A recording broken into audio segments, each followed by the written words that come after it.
One of the best ways to think about self-care, because it's not necessarily about your me time / free time or bubble baths. It is about how much of your time are you spending, your present time, are you spending in the future?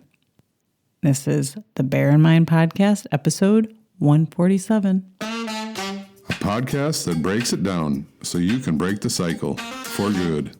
Now, your host, Tara Rama, but you can call her T. Self-care is about the future.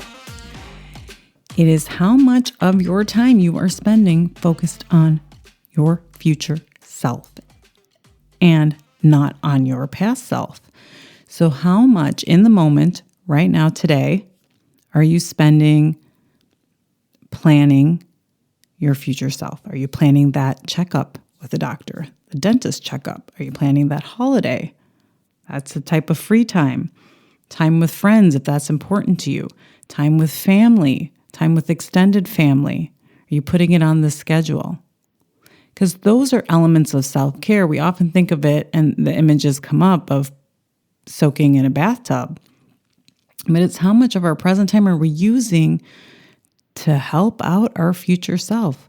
How much of our present time are we using to make sure we're eating right, exercising for our future self? How much of our present time are we using berating ourselves over something we did yesterday? Berating ourselves for yelling at our kids? Berating ourselves because we didn't do enough for this other person.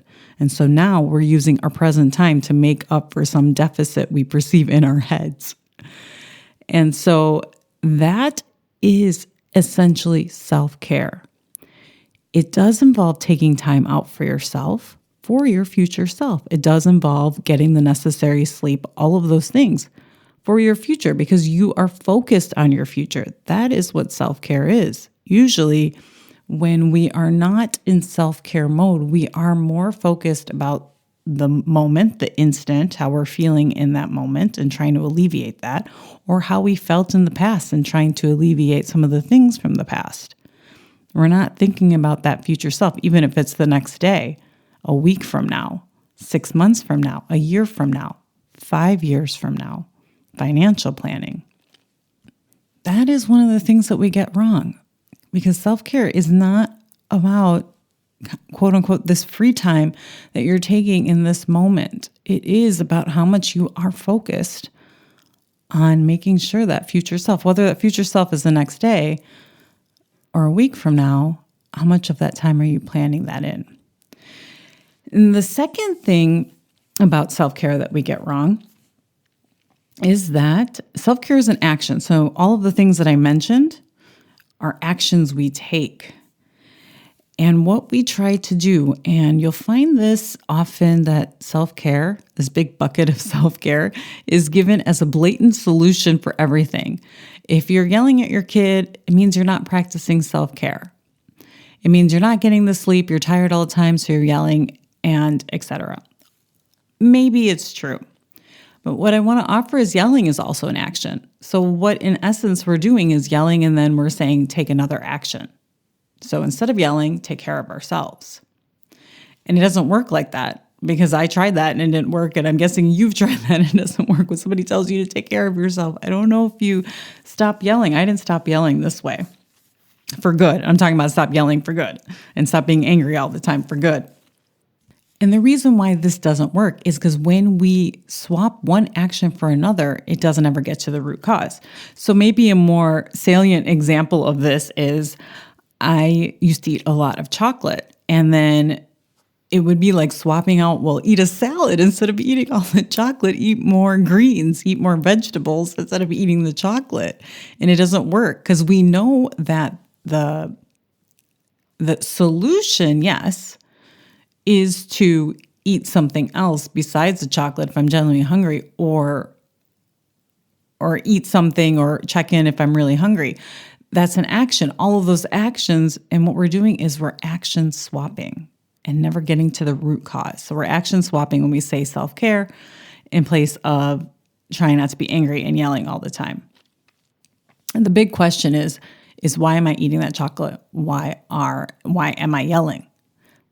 Looking at that and understanding why we are doing that current behavior that we don't want to be doing is going to actually move you towards taking the actions that you do want to take, like the self-care, like the options that you want instead of yelling, like eating the foods that you want to be eating instead of the chocolate. And so when we try to offer self-care, is we need to look at it as a set of actions. And when we think self-care, these self-care actions are the solution to another action, we're not getting at the root cause. We're action swapping, and it doesn't work in dieting. It doesn't work. And there's a lot of examples where we do this. But we're taught kind of this, like, instead of doing this action, do this action. Instead of eating the chocolate, eat vegetables. Follow this diet instead of eating the diet you're currently on. And so when we do this, it doesn't work for the long term. It can work for the short term. And solutions, this is kind of how it's marketed to you, right? I think a lot of marketing is do this action, this will solve your problem, when really it's action swapping. So if you look at the next advertisement that comes your way, notice it's trying to maybe replace this one action with another. And the third thing that we get wrong about self-care is that we think it's selfish, or we don't think it's an act of love. And so this is kind of interesting because we think that by doing more for other people, our children or our aging parents, and doing more, we're sacrificing that's coming from love. That is the number one big thing that I needed to change when I saw what self-care really is about. And it is, self-care comes from the act of love. When you actually practice self-care, you are practicing love. There is no other emotion that is going to get you to practice self-care. When we are hustling and burning ourselves out and sacrificing ourselves because we want to help people, check back in if that's really coming from this place of love. Because love is an emotion. Love is not an action. So when you have love as an emotion, then you take actions that are coming from love. When you're hustling and not sleeping and running yourself crazy, that is not coming from an act of love. And that part of that equation of coming from an act of love is coming from an act of other people, but coming from an act of love for yourself. So it's not one or the other. When you come from a place of love, you can still take the actions that are loving to another person and take the actions that are loving to yourself. I can tell you that I used to be this person that hustled a lot, and I thought I was giving to everybody else, but actually I was more so taking than I was really genuinely giving to somebody else. Because the way I would show up in my life was I would complain, a lot of times behind people's backs, complain about it, have expectations, judgments, and all of those judgments are about the past. So I was looking at things from the past, and I was tired, and I wasn't really giving. I thought I was giving all of my energy, but really what I was trying to do was just control every single situation. What we forget sometimes is that love is that emotion, and then you take actions. When you're in that place, you will take actions that are loving to everybody, not only to yourself, but to other people.